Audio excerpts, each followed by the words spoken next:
jumlah pegawai ASN yang diperlukan untuk berada di KN dan prioritas pertama sekitar 11.916 pegawai. Namun demikian, pemindahan tetap disesuaikan dengan prioritas dan hubungan dan infrastruktur IKN. Nah, oleh karena itu, kalau prioritas pertama itu ada 11.000 sekian, prioritas kedua ada 6.000, prioritas ketiga 14.000. Jadi kita siapkan beberapa opsi dan kita terus mendapatkan update dari Menteri PU yang telah menyiapkan infrastrukturnya, dan kami terus berkoordinasi dengan OIKN sebagai otoritas untuk yang bertanggung jawab di IKN. Otorita Ibu Kota Nusantara mengungkapkan kemungkinan gelombang pertama ASN yang pindah ke Nusantara Kalimantan Timur terjadi pada September 2024 mendatang. Menurut Otorita Ibu Kota Nusantara, pembangunan IKN bukan sekedar menghijaukan kota, tetapi juga menyediakan tempat bagi warga Nusantara untuk beberapa kebutuhan. Sebelumnya, Menteri Pendayagunaan Aparatur Negara dan Reformasi Birokrasi Abdullah Azwar Anas mengatakan, pemindahan ASN ke Ibu Kota Nusantara dilakukan secara bertahap, mulai 2024 hingga 2029 melalui 3 prioritas. Untuk pemindahan prioritas 2 dengan melibatkan 91 unit pejabat eselon 1 di 29 kementerian atau lembaga, yakni jumlah ASN yang pindah ke IKN sebanyak 6.884 pegawai. Sedangkan prioritas pemindahan ketiga melibatkan 378 unit eselon 3 di 50 kementerian atau lembaga dengan jumlah ASN yang pindah ke IKN sebanyak 14.237 orang. Jumlah ASN yang pindah pada masing-masing prioritas ini di dalamnya termasuk pimpinan instansi, jabatan pimpinan tinggi media, JPT Pratama, jabatan administrator, jabatan fungsional dan pelaksana. Selain pemindahan ASN, untuk mengisi pegawai IKN juga telah disiapkan berbagai rancangan, seperti rencana pengisian formasi calon pegawai negeri khusus IKN di tahun ini. Kemudian ada kuota khusus putra-putri terbaik di Provinsi Kalimantan Timur. IKN kan mau bulan Juli, itu progresnya seperti apa sekarang dan apakah akan terlaksana dalam waktu dekat? Airnya udah siap belum? Listriknya udah siap belum? Tempatnya udah siap belum? Kalau siap, pindah. Belum dapat laporan dari PUPR? Sudah, tapi belum. Sudah, tapi belum. Tapi soal Kepresnya bakalan Kepres pemindahan ibu kota apa bakal terlaksana sebelum 17 Agustus? Kepresnya bisa sebelum, bisa setelah Oktober. Kita melihat situasi lapangan.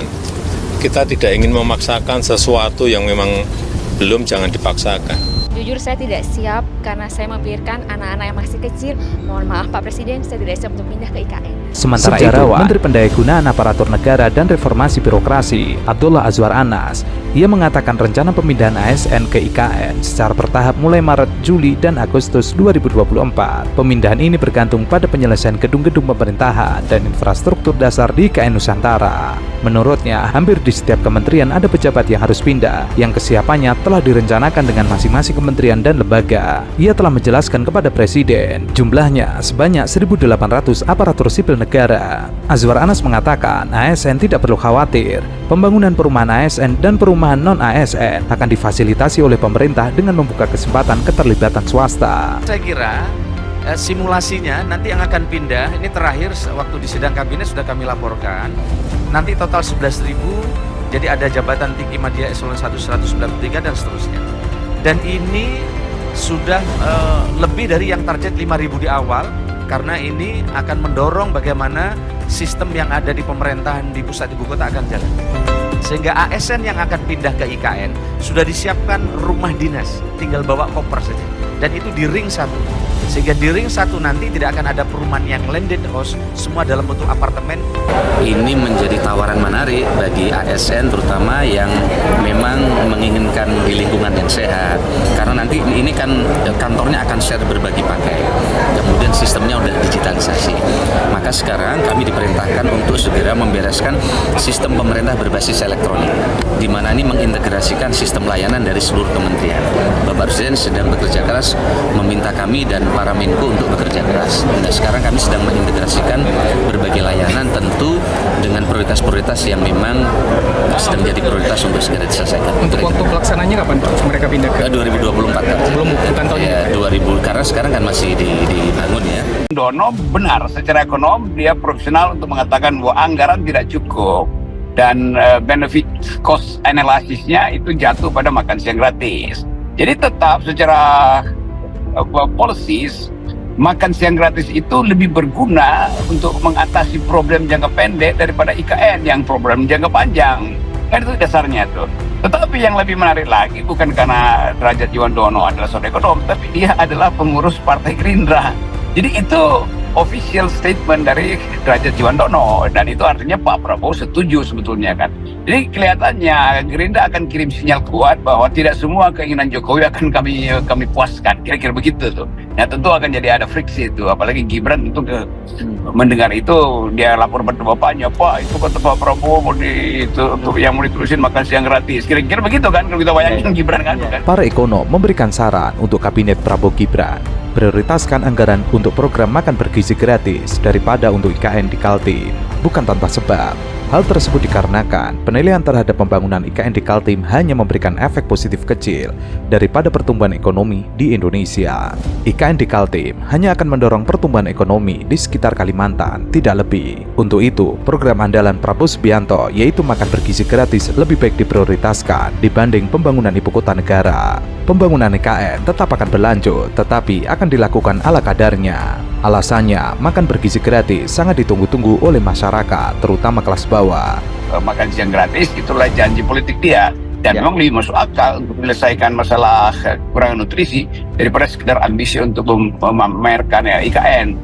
Iya, Pak Prabowo kan nggak mungkin bilang begitu pada Pak Jokowi, nanti berselisih mereka tuh. Tetapi sinyal yang diberikan oleh Derajat Djiwandono juga harusnya sudah ditangkap oleh Pak Jokowi, sehingga Pak Prabowo tentu menginginkan sebelum pergantian kekuasaan di Oktober, monggolah Pak Jokowi terangkan pada publik bahwa memang itu ada program jangka panjang 20 tahun, 30 tahun misalnya, jadi masih 5-6 kali pemilu tuh. Jangan Pak Jokowi merasa bahwa di akhir kepemimpinan dia itu udah ada istana presiden, itu artinya ibu kota udah pindah. Jadi memindahkan ibu kota itu mestinya di ujung setelah semua tersedia infrastruktur dasar tersedia, baru bikin keputusan pindah, kan itu intinya kan. Program makan bergizi gratis masih bisa memberikan pertumbuhan ekonomi yang lebih tinggi dibandingkan keberadaan IKN di Kaltim. Meski demikian, pemerintahan Prabowo Gibran harus memperhatikan terkait keberlangsungan program makan bergizi gratis. Beberapa hal yang bisa menjadi perhatian diantaranya adalah program makan siang gratis harus melibatkan pelaku usaha mikro, kecil, dan menengah. Kemudian, kelembagaan dari program ini harus didesain secara bagus, sebab program ini disebut berpotensi menjadi stimulan untuk demand di perekonomian domestik. Hal yang perlu dipastikan adalah, dalam eksekusinya nanti, kebijakan ini pelakunya adalah ekonomi lokal. Jangan sampai melibatkan importasi di dalamnya. Contohnya, untuk bahan pangan dan susu yang akan disertakan dalam menu makan bergizi gratis ini harus berasal dari dalam negeri. Sebab, jika susu tersebut berasal dari luar negeri alias impor, maka akan membuat neraca transaksi berjalan Indonesia jebol. Jadi sebetulnya kita lihat sekarang ada keraguan Pak Prabowo untuk menerima limpahan beban itu menandatangani kepres pemindahan. Bagaimana kalau setelah pemindahan ternyata infrastrukturnya nggak ada, padahal udah diputuskan, itu juga melanggar undang-undang nanti kan. Prabowo nggak mau pindah, memang dia nggak bisa pindah karena secara teknis nggak mungkin pindah dengan keadaan yang carut marut di Kalimantan. Jadi sekali lagi itu juga kita mesti minta supaya Pak Jokowi pahami itu keadaan itu tuh, jangan paksa-paksain. Saya bisa bayangkan gimana Jokowi menginginkan dia cepat-cepat pindah, sementara menterinya tentu nggak bisa bilang jangan Pak, belum siap. Kalau saya nguping di kalangan menteri itu semuanya tahu bahwa nggak ada yang siap sebetulnya kan. Tapi kan nggak mungkin kita bocorkan pada Pak Jokowi kan, nanti menteri-menterinya di reshuffle juga.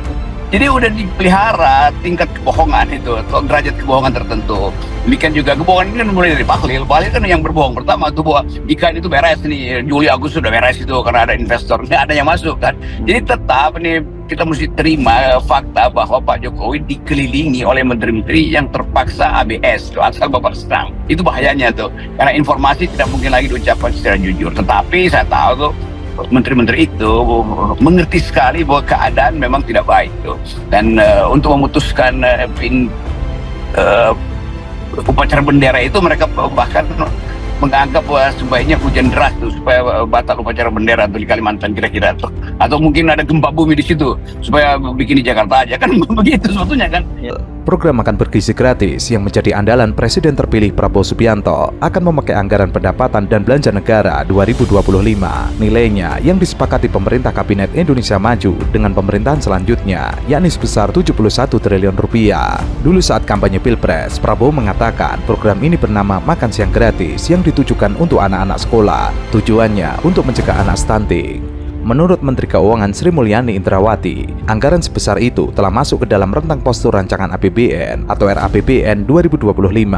Penggunaan anggaran yang dirancang untuk makan siang gratis ini disusun secara detail oleh tim Prabowo Gibran. Program ini tidak akan meningkatkan defisit maupun rasio utang pemerintah. Di sisi lain, upaya melanjutkan pembangunan Ibu Kota Nusantara di era Presiden terpilih RI 2024-2029 Prabowo Subianto diprediksi tidak akan maksimal. Kalau investor rasional dia bikin kalkulasi bahwa APBN yang boros itu artinya jaminan investasi itu bisa nggak balik tuh, itu dasarnya tuh. Tetapi bagi mereka yang mengintip potensi keuntungan dari proyek makan siang ini sudah bersiap-siap untuk jadi importir sebetulnya. Ada yang nunggu di pos-pos impor pelabuhan mungkin udah bersiap, partai politik juga udah ngincar ini, demikian juga OKP itu atau ormas ini kan mereka menganggap bahwa ini kan uang tiap hari kan, setiap hari kan mesti makan siang, jadi banyak proyek di situ kan. Nah ini bahayanya kalau dia kemudian jadi bancakan antara ormas atau antara partai politik. Nah, kita ingin supaya soal makan siang ini memang harus diwujudkan. Ini janji Prabowo kan, nggak mungkin janji ini dia batalkan karena ini yang diandalkan Pak Prabowo tuh, dan memang real bahwa ada kebutuhan untuk memperbaiki nutrisi itu. Prabowo Subianto memang memiliki komitmen tidak membiarkan proyek IKN mangkrak. Namun, jika melihat proyek pemindahan ibu kota negara saat ini secara realistis, dana atau anggaran yang bisa dialokasikan ke IKN tidak cukup alias tidak memadai. Prabowo Subianto pernah mengatakan akan menganggarkan dana $1 miliar Amerika atau sekitar 16 triliun rupiah untuk pembangunan IKN. Namun, anggaran 16 triliun rupiah itu paling tidak bisa untuk membangun kantor para menteri, tetapi bukan infrastruktur lainnya yang sifatnya akseleratif. Pembangunan IKN pasca Jokowi lengser nanti tidak akan dimangkrakkan, tetapi hanya akan mendapatkan anggaran seadanya. Ini karena ada kewajiban lain yang harus dilunasi oleh Prabowo. Di antaranya, keharusan membayar utang jatuh tempo sebesar 800 triliun rupiah. Utang jumbo ini, jika dikuliti, mayoritas merupakan surat berharga negara yang sifatnya harus dibayar, tidak bisa dinegosiasi untuk ditunda pembayarannya. Nah mestinya adatnya itu Jokowi justru yang mulai mengatakan bahwa saya tidak akan memaksakan loh, karena itu saya minta nanti Pak Prabowo yang menandatangani kepres itu. Tapi kapan ditandatangani? Ya mungkin di akhir 5 tahun nanti oleh Pak Prabowo ketika udah 20% IKN-nya jadi kan. Kan itu intinya kan. Tapi bagi publik nggak ada pentingnya lagi tuh Jokowi mau paksa jalan atau dia ingin cepet-cepet pindah ke situ. Toh publik tahu bahwa nggak ada yang, kalau kita datang ke IKN itu memang nggak ada aktivitas apa-apa selain berantakan beton di mana-mana tuh, bekas-bekas semen berantakan tuh, airnya kotor tuh, asap pada di mana-mana. Kan itu kita bisa lihat di dalam berita-berita yang dibuat oleh media asing justru kan. Karena kalau media Indonesia pasti diarahkan oleh petugas di situ untuk pergi ke bagian yang udah rapi aja kan. Tetapi sebetulnya itu mungkin 5% aja belum ada tuh IKN di situ kan. Bayangin 5% pun nggak ada tuh. Ada istana di situ tapi itu pun masih berantakan.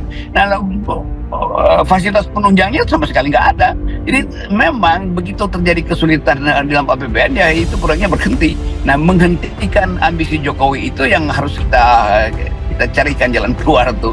Jadi membujuk Pak Jokowi atau mungkin ada dukun baru untuk bikin Pak Jokowi mimpi bahwa yang dia sedang lakukan itu sama seperti mitos Bandung Bondowoso Asia berantakan.